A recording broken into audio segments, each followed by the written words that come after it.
Hi everyone, so today I have a special guest right here, Braden Wallake, and he lives in a van as you can see, and he's traveling while building his business. Let's see how his story would inspire everyone right here. Thank you for joining me today. Thanks for having me. I'm excited. This is going to be fun. You look different from everyone I have been interviewed, like you're the outside. So what inspired you to live in a van? Yeah, it's a good question. Last year, my girlfriend and I got talking that we wanted to travel through South America. I've lived in South America before, and I had my dog with me before, and I realized there's a little bit of culture differences with dogs down there. So like if we were trying to backpack through, it just becomes difficult because not a lot of hotels down there allow dogs, and not a lot of buses allow dogs either. So we're like, okay, let's get a van because then we have a spot that the dog Roscoe can stay in, so we'll be good there. Then we got the van, and we were like, okay, wait a second, like we forgot that we've not seen all of the USA yet, so maybe we should do that first, like explore our own country before we go further. So we picked it up in December and then went full time ever since, and it's been awesome, super great. I mean, it's crazy that I can do this while I'm in the middle of like a national forest in South Dakota, where there's no other people around, but I've got 60-70 megabits per second, so we're able to run calls and things. So it's Wow. Yeah, it's awesome. So the inspiration came from South America, and then we just kind of were like, okay, maybe USA is not so bad. Maybe we should check it out first. Right. Yeah, I think I follow some like RV influencer in YouTube. I also somehow want to do that, but I'm not sure just yet when that's gonna happen. But yeah, to convert self van is always like interesting, and there are many Yeah. designs to do. Yeah, it's so fun. I mean, it's great traveling with my girlfriend, traveling with my dog. So she's our COO and he's our CFO. He's our chief fun officer, not our All right. finance. Yeah, he doesn't take care of the finances. Just make sure that we have fun. But it is really rewarding. And actually, right now with COVID, it's crazy we got our van when we did, because we just stopped back by the company who converted our van for us. And anybody who's coming in as a new person right now, they're 13 months out from being able to get them a van into their hands and convert it, because of how busy they are. I mean, they have a big warehouse, and every single van conversion company is the same. Just with like everybody's like, well, working from home, let's get a van, let's go do it. So we got just ahead of the curve, which is fun. Good for you, isn't it? Yeah, it is good. It feels good, because I was like, what would we do if we had to wait 13 months to get a van? So glad we got in when we did. Yeah. So let's talk about who you were younger and how your business journey have started. Sure. Depends on how far back you want to go. We can start with like quitting a job and going like entrepreneur, like hustler, just like doing anything I could to make money to just not have to go to a job. Or we can start back and like, I went to college a few different times, like kept dropping out. Like before I was 24, I had like 30 something jobs. I couldn't figure out what I wanted to do. Nothing kept my interest. And so I come from two sides of a family. One is the very entrepreneur side. My dad has had a ton of businesses. Every business that man touches like turns to gold. And then I have my mom's side, who is very much a like go to college, get the good grades, and that's awesome. She's actually a business owner now too, which is ironic. But back then it was, Braden, you've got to go to college. You got to go to college. So I tried. I went to Ohio State a couple different times. Failed. I went to Columbus State, which is a small community college in my hometown, and got all F's there. Tried to do it online, just straight terrible grades. I got offered a job at Disney. Ended up getting fired from Disney World, which is like something I don't love sharing, but here we are. Got fired from Disney World. So I got fired from a lot of spots. And then I got into network marketing a bit back, I think it was 5-6 years ago. And I was working a job at a bank as a teller, and I had a lot of bad back pain from working there. They didn't want me to sit down while I was dealing with customers. They just like thought it looked unprofessional, just like working, but I didn't have any back support. So there would be times where I would leave that job in tears because my back hurt so bad because they just didn't care that much. And like, that's when I was just like, this is it. Like, I'm not letting anybody control that about me ever again. So I quit that job to become a, whatever, great network marketer. That failed. It was fun. I learned a lot of lessons from it. I still have stuff that I apply today from learning it. It was a great learning experience, made no money. Started getting into just whatever I could. I got into some sales jobs, which were super fun, knocking on a lot of businesses' doors, doing door-to-door sales for commercial insurance, commercial construction. I used to buy and sell cell phones on Craigslist and eBay, which was fun. And then in 2016, I had a couple like small businesses like landscaping and stuff. But in 2016, I was like, okay, let's go online. Like I've got the skills. I know I can do things. And I started the old Hypersocial. Like my last $150, I just had a ton of good success with the sales job that I had before then. Lots of commissions were coming in. I got myself an Audi. I had a cool apartment. I slowed down on the sales job just because I wasn't so passionate about it. I don't like knocking doors. I don't like cold calling people. I love building those relationships and connecting, but I was like, okay, this is almost too easy for me. Plus, I just don't want to knock on any more doors. So slowed down before I started the company, but I spent all the money that I'd earned from that sales job. So there was one payday that was like $25,000. So I went out and like bought myself a little Audi, and I got myself a cool apartment, and I don't know, all the other stuff that I bought. And then suddenly I had no money. Like my Audi got repossessed. I got kicked out of the apartment because I wasn't paying rent. Bought a little like $400 really awful car that was like the worst, but spent nights sleeping in that while I was starting I call it the old Hypersocial. And so I spent my last $150 that I had on starting that company. And then it grew for a lot. That originally was focused a lot around Instagram. Instagram changed their algorithm a lot. I stopped enjoying Instagram as much. I know there's a common trend here, like something has to keep me excited. And, but I've now kind of combined my old fashion sales that I learned from doing those sales positions. And I rebranded Hypersocial in October of 2019 to focus around B2B. So anybody who sells a service or products to other businesses is where we focus. And we found a really cool way to be able to do that with LinkedIn. So we started over again from zero in October. Girlfriend and I were getting the van shortly after. She just got her master's in animal science. And I was like, hey, let's do marketing. And she was like, okay, that sounds terrible, but she's awesome. And this month we're around like 35K in recurring revenue, monthly recurring revenue. So without any paid ads, anything like that. So it's been a long time getting to where we are. But it's been a really, really fun journey. Lots of lessons, lots of hard lessons, lots of laughter and fun along the way. But yeah, now we're living in a van and doing this as we go. It's super fun. Yeah, it seems to me that you are going strong, and like that sounds exciting for me already to know more. So right. Tell me that what is hypersocial really means? Yeah, it's a good question. It's interesting. I saw a post a few months ago that says like your company brand, like does your like personal brand kind of match them? And our Hypersocial color is orange, which is my favorite color.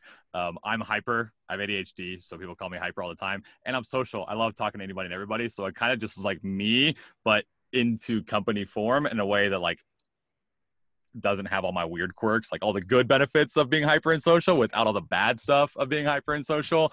Is kind of what we have tried to do. So we really try to help entrepreneurs just accelerate how social that they can be. So kind of hyper instead of it's kind of like above or fast or whatever, the other term of hyper, not just super energetic, but allowing them to create lots of relationships and be social all day, every day is what they do or what we do for them. And what do you find is benefit to like not only having a social or like be aware within this market that they position themselves as an expert, but really build a good relationship?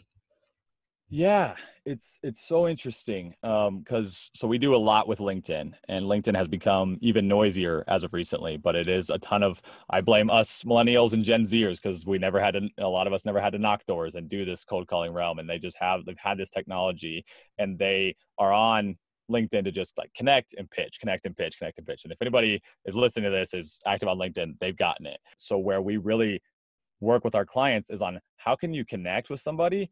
And even if we automate the process, even if we write messaging that's standard and goes to every person that you connect with, how can we do that in such a way that it is like, I want to build a relationship with you from here. So how can I give value to the people that I'm connecting with? So not asking for them to buy anything. It's just, here's this that I have to offer. For us and my whole kind of LinkedIn advisement team, our kind of sales team, all we do is just offer free one-on-ones to just teach people about LinkedIn, how to use it for the B2B space. So we're just like doing that, even though we do still kind of go through the numbers like the other millennials do.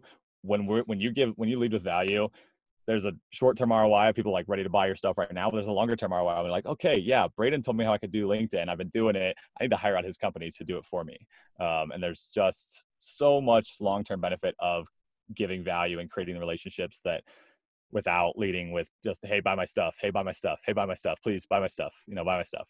So many people are so focused on themselves, where we try to focus and we help our clients focus is focusing on the people that they're connecting with. What are their needs? What can we help them with? How can we just help them, especially in a COVID time where everybody is extra tight on their finances and a lot of businesses are struggling and they're just like, how am I going to keep my doors afloat? If there's a way to just give value to those people, just do it.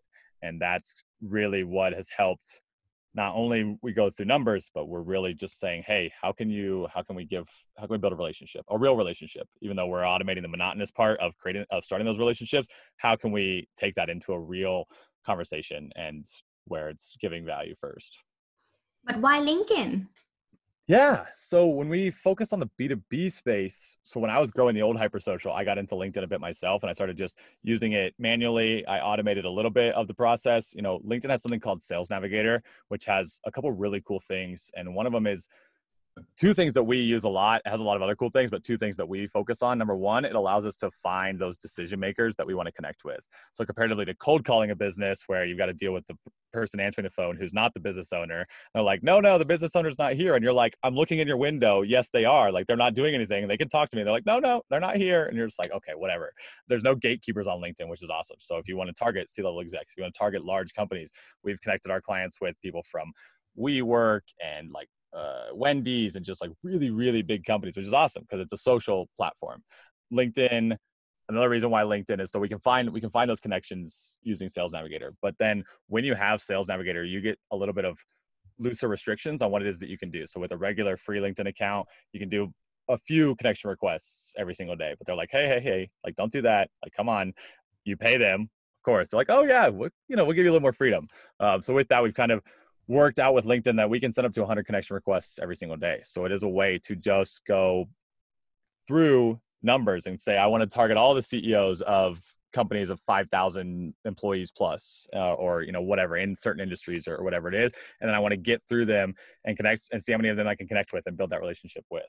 So that's the biggest thing, is those two big things, as well as, it's funny that LinkedIn still runs ads to me when I pop over to Facebook. Like, I'm sold. I'm sold on LinkedIn, guys. I've got this. All my clients are paying you guys, where they're all paying you $80 a month. We've got like 80 clients who are paying you guys $80 a month. Whatever that math is out to be, 6,400. We're almost giving you guys six figures a year. Like, you don't need to sell me.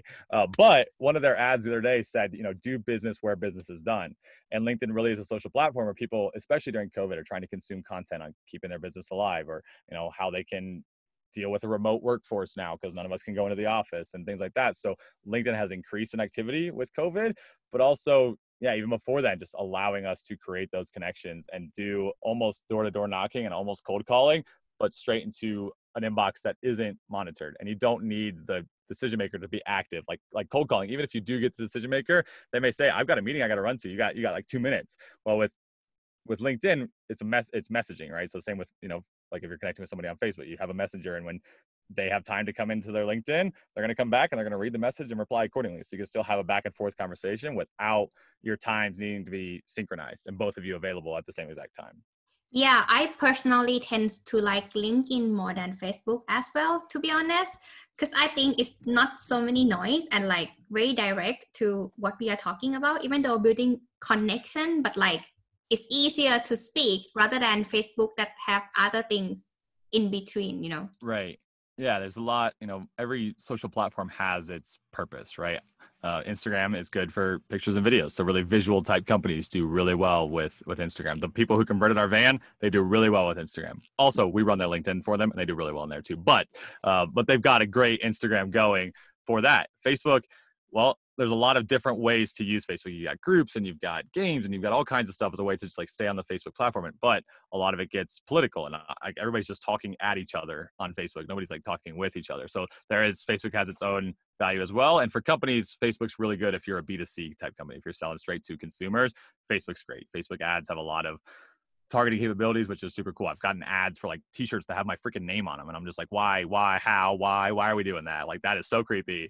And everybody's seen that with Facebook. Just like you say something out loud and all of a sudden you have a Facebook ad for it.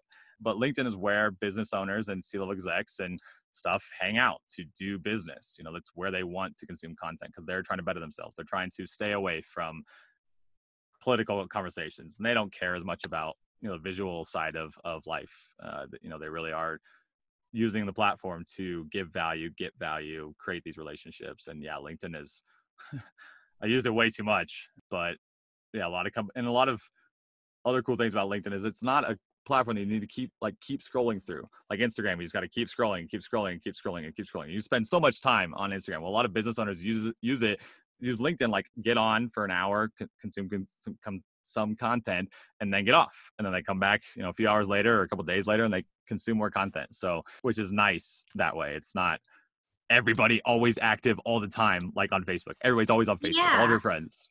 Yeah, and I like one thing on LinkedIn that actually they reminds me what I'm missing. I got email like from time to time that, hey, this is something you missed on LinkedIn, which I didn't get from other platforms. Seems like they care that I should follow who I connected with on LinkedIn as well. Right. Absolutely. Other cool thing about LinkedIn is kind of the shelf life of posts. Instagram, you make a post, you've got like to get your engagement super quick, and like the latest people are going to be seeing that post is like maybe the same day.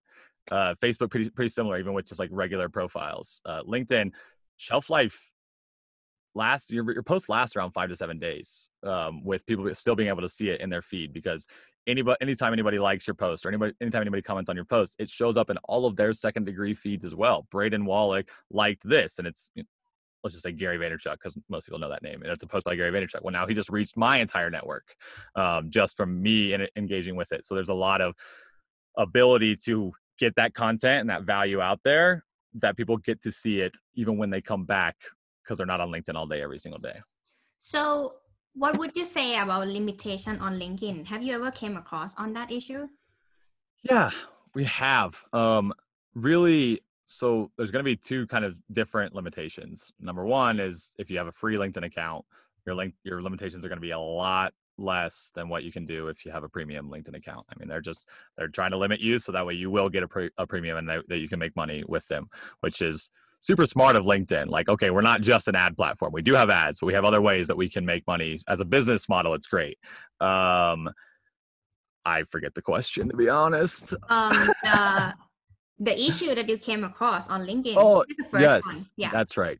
So with regular profiles, they're a lot shorter when you just have a free account. A lot of marketers understand that if something is free, if the thing that you're using is free, well, odds are you're the product, just like Facebook. Your data is the product that Facebook sells. Once you have LinkedIn Sales Navigator, you can send up to 100 connection requests every single day, which is awesome, without getting in any kind of trouble. We've only had, since we rebranded, we only had one client. LinkedIn just wanted to verify who he was. So he was just doing a lot, and he had never done a lot on LinkedIn before. And he was in the Philippines working, like going after people in San Francisco and LA. So I think it's a US mindset that, okay, foreign country, especially Philippines, it's going to be spam. So I think a lot of people were just like, okay, I'm not sure this guy's legit. And then all he had to do was just send his ID over to LinkedIn, verified, and good to go. So kind of the limitation is going to be those 100 connection requests every day. Take some breaks. Don't do it all day, every day, all the time. For one of our packages that we have, we'll send up to 100 every single day, but we guarantee a minimum of 2,100 a month, just so we can turn it off and take a breather. And yeah, that's a lot of people to talk to. It is. And so when you send a connection request, they're not all going to accept. Our clients average like 25% acceptance rate. Some are around 50, 60%. Some are a little bit lower because who they're targeting is really specific. So not every single one of them is going to talk to you, but at least making sure that, you at least send them a connection request in the hope that you got to connect with them and hope that you got to build that relationship. So your service is done for you, right? Or what are the services that you provide through LinkedIn to your clients? Exactly. So it's taking Sales Navigator off of our clients and allowing them, we automate the process. We call it a SWAS. I just started calling it that yesterday, SWAS. So there's SaaS, which is just software as a service, right? Well, we're SWAS, which is software with a service. Smart. So our team, I didn't come up with that. I had a sales call yesterday. And the guy was like, "Oh, you guys are like a SWAS," and I was like, "Yeah, we are." So now I'm sold on it. Now we got to use it. So we're like, we have a software that does the connection requests, but it does what we tell it to do. So if we want to target these specific individuals, so C-level execs at bigger companies, will do that. And then we write the messaging that actually goes out as that follow-up process. And our software will then go in and do that every single day. So that is the done for you part. A fun story I like to share is my dad has a co-working space in my hometown of Columbus. And he came to me one day and he's like, Braden, I got to get more people in the co-working space. I got to get some of these offices filled. And he just has like, it's in the back of his pizza shop. The pizza shop is huge. So he's like, I've got extra space. Let's make some money with it. So he put it in there and I was like, okay, get Sales Navigator, do this yourself. Do 100 of these, go through four or five pages and then follow up with them once they connect. And he texted me like 3 days later. He's like, this is the worst thing I've ever done. He's like, and this is the best thing I've ever done. He's like, I've scheduled 8 tours, but holy moly, I've got so much better ways to spend my time to create those relationships and to create those connections instead of manually connect and then typing the custom connection request and doing the next one and going through the numbers by yourselves. That's where we kind of come in. It's not only do we automate the process for you, but we also see all the LinkedIn data all day, every day. We know what kind of connection requests work. We know how to give value first and foremost, and we really work with each individual client to make all their messaging. It's still automated, but to make it so custom to each of them and to their target audience that it's just, it doesn't even feel like that. Even automating some like really custom little videos that we can attach in there, like a bomb. I don't know if you know bomb. They're like a quick video platform, like a Loom or something like that. We just record a quick video, but we have a follow-up that puts that link and it has a little motion GIF, but in a way that it's the same video that everybody's getting, but it's done in a way that it just seems like it's directly to that person. Yeah. That's a long answer for the question you asked. Yeah, I mean, I'm thinking through like to do it personalized like that way. That sounds interesting. So it seems like your client needs to have like a sales funnel and then sales process further like back up really well, because if they get leads in like that much, they might have the bottleneck somewhere if they didn't prepare, right? Yeah, I mean, they don't need to have a full-on like crazy sales process. If they've got a good product or a good service, it's pretty easy, but they do need to be able to sell. They need to be able to ask for that close. We had a client who we lost, who she got 44 leads in a month or 2 months with us. And she has a high, couple $1,000 item, which would more than easily pay for the price of our services for quite a few months. She didn't close a single one of them. So she was no longer our client. So we like to have clients who we work a lot with sales teams, multi-seats. Every single one of them is already a salesperson. So just like scaling their sales efforts, and business owners who can sell, who do a good job selling or do a good enough job selling. Cause our price point's really low, like $347 or $500 a month is our 2 main packages. So a lot of people, they sell one client on even $60 or $100 a month. They keep them for 5 months. That paid for that 1 month of our service, which is cool. Ooh, that is done for you. Like that's done for you. Yeah, exactly. Okay. Wow. Exactly. I had a lot of people. Yeah, I know. We've had a lot of people be like, okay, we worked with a competitor of yours and they charge way more than you do. And we're like, yeah, we know. And we've had a lot of people tell us that we're worth more than what we charge.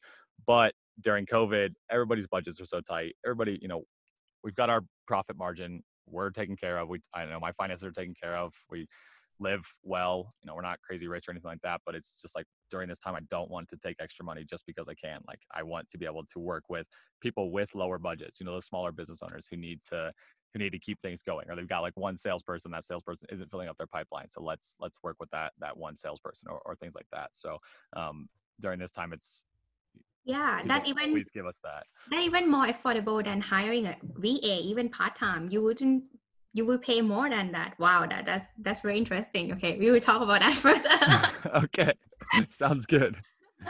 Anyway, you told me that you have a team, like 15 of your team members.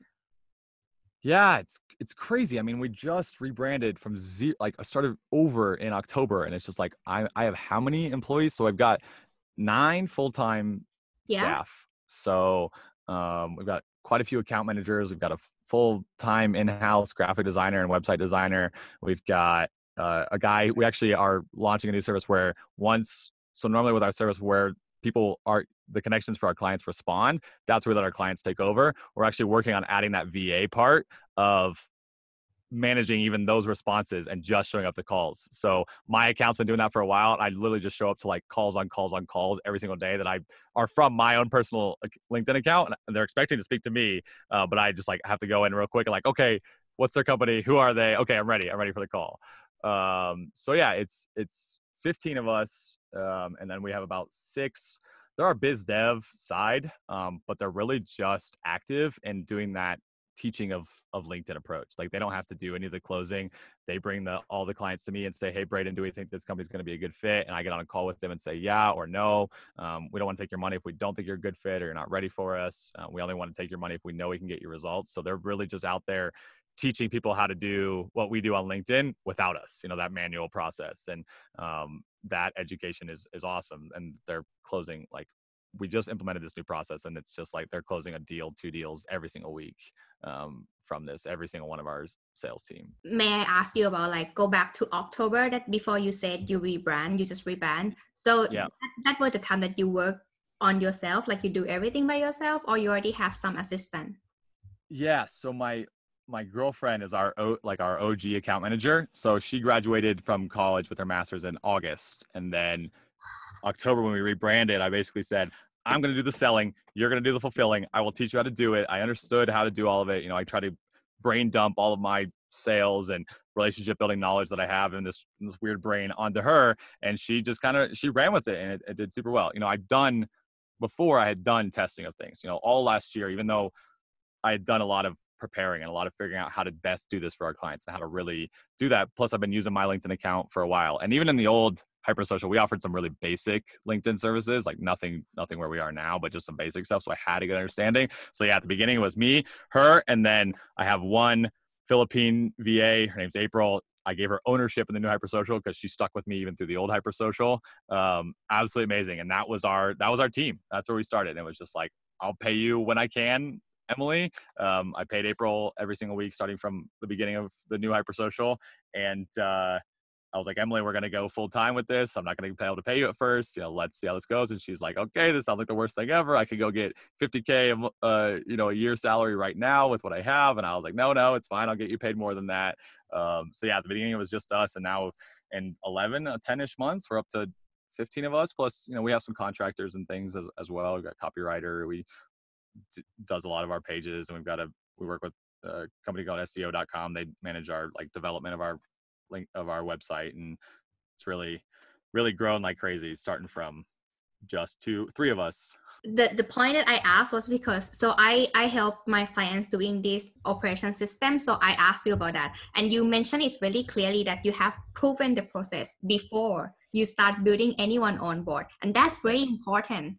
And I find people hiring other people too fast before they proven the process. So what would you input on that? Yeah, I'm not a processes person is my favorite thing to say about that. People are like, what is your process? Did you build out SOPs, standard order procedures for how every single thing should be done? And no, I didn't. I mean, I knew the process and I brain dumped it onto Emily, and Emily took all that and she's super organized, and she's like, here's how we can build this and redo this over and over and over and over. Even though all of our messaging is completely handwritten for each individual client, still getting in our editing process and figuring out how to onboard our clients. We're still tinkering with our process now. Before, all of our account managers used to also onboard. Now we switched Emily to the onboarding role, and our account managers get the handoff once the onboarding is done. So they just keep that client success going and make sure that the clients are getting good results and keeping the client happy and making sure they're getting an ROI on what they do with us. So processes are so important. And that's a big difference between this Hypersocial and the old Hypersocial. Is the old Hypersocial, I didn't have the processes in place. And you can ask April, who worked back then. She was like, she's like, the new Hypersocial is so much better. Everything's so much more organized. So it is an integral part. And if you're not good at processes yourself, find someone who is. Just like, that is not my skill set. And I'm happy to accept my weaknesses and say, okay, I need somebody better than me. And Emily came in and fulfilled that. And that's what's let us scale.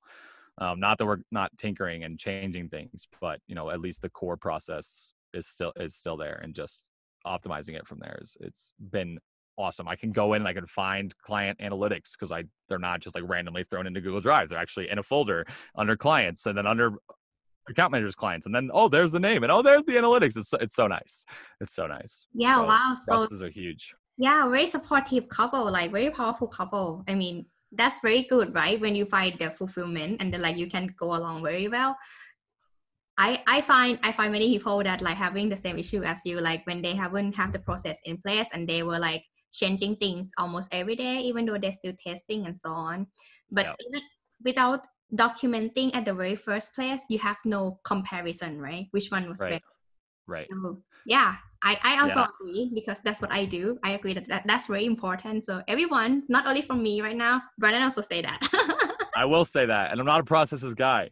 So the fact that processes I can sell you. Processes are important. So if you don't handle it yourself, you guys know who to contact. It's not Thank me. you. It's the other one on this call. Anyway, thank you. What do you think about having the full-time employee that you mentioned and having a VA? Like how this different from you?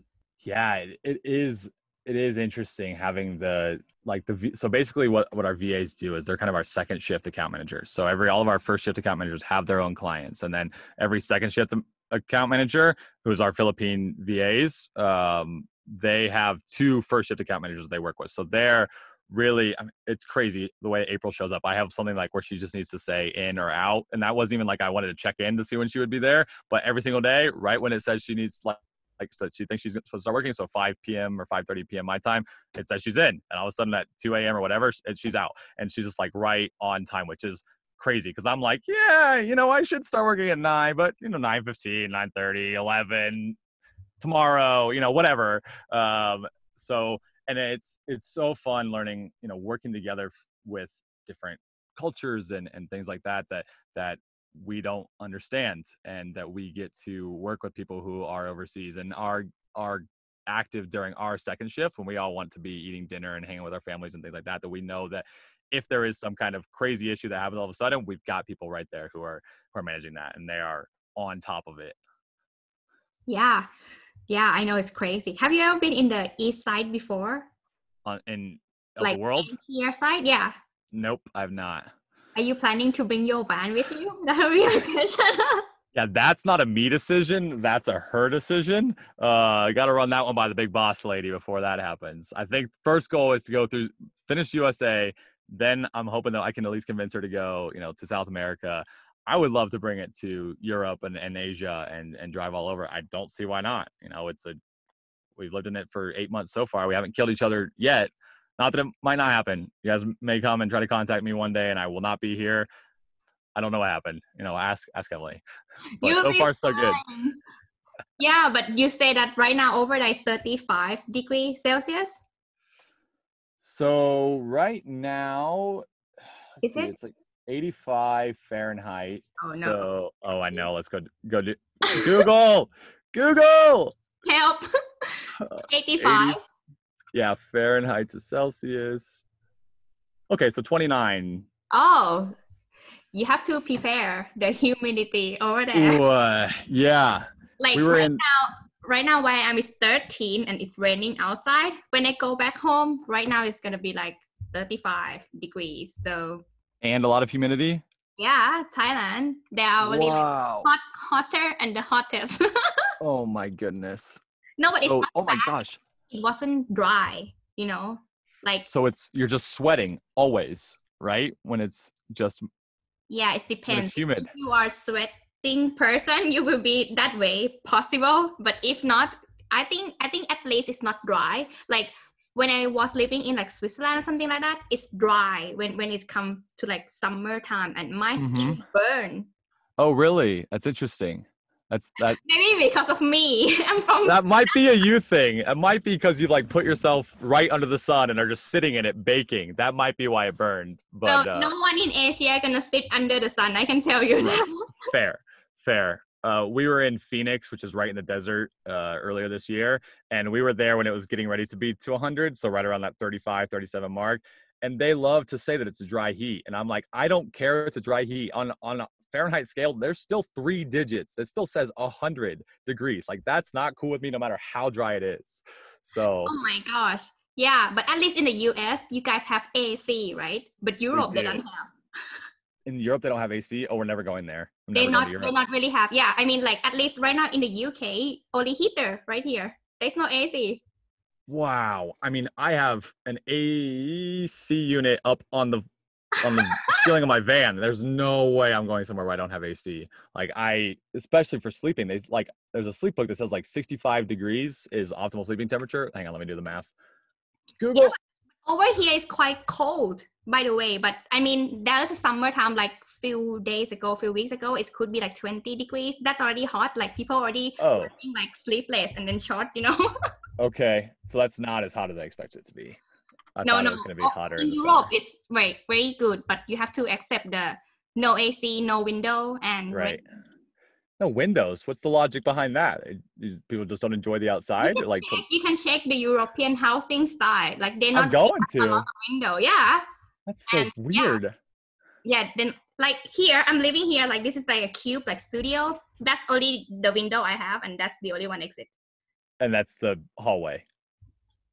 I live in studio, so it's just a cube. Like Right. But that's like the hallway of like the whole building. Like that's like the common area oh of no, that. Like, outside I have the courtyard. I have like oh, okay. garden. Yeah. So Gotcha. I live in like at least in the better space. I have like a greenery outside, but yeah. Yeah. Still not a lot of windows to see it. That's so crazy. Wow. Learning all about Europe now. And I'm telling Emily we're never going there. Sorry, Europe. No, Just kidding. you should. We'll go. We'll definitely go. Yeah.